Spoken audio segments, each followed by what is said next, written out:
واستمع يوم ينادي المناد من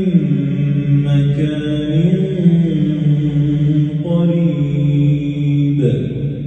يوم يسمعون الصيحة بالحق ذلك يوم الخروج إنا نحن نحيي ونميت وإلينا المصير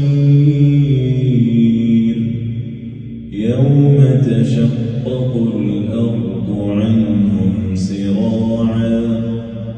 ذلك حشر علينا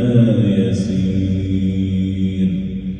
نحن أعلم بما يقولون وما أنت عليهم بجبار فذكر بالقرآن